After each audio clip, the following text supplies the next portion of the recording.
సమాజంలో ఈ అవును. మార్పులు ఉన్నప్పుడు వీడు ఏ బాధ్యతను హ్మ్. చూసి వీడు మాట్లాడతాడు ప్రాక్టికల్ గా. అంటే కాక్రోచ్స్ పెరిగిపోతున్నాయి నిజంగా సీజే సీజే అన్నట్టు. గారు అన్న పాయింట్ కూడా ఆయన దానికి వివరణ కూడా ఇచ్చారు దాని మీద.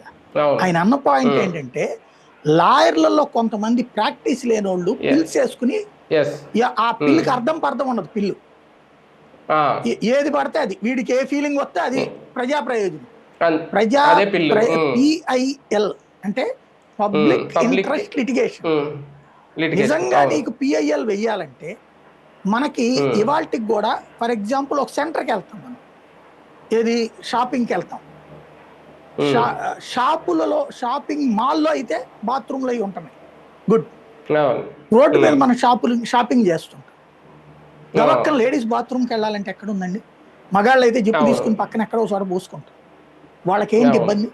దానికోసం వాళ్ళు హ్మ్. మంచినీళ్ళు తాగలేరు. ఈవెన్ అవును. జర్నీలు చేసేటప్పుడు కూడా హైవేల మీద అదే సమస్య. అవును. చాలా ఇబ్బంది. దీన్ని ఎవడన్నా హ్మ్. ప్రజా ప్రయోజన వ్యాజ్యం చేస్తాడా? అక్కడ హ్మ్. వెయ్యడు. హ్మ్.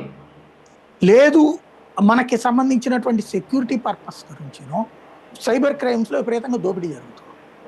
హ్మ్. దానికి సంబంధించి ప్రజా ప్రయోజన వ్యాజ్యం వేయచ్చు కదా. హ్మ్. అట్లాంటివి ఎవడన్నా వేస్తున్నాడా?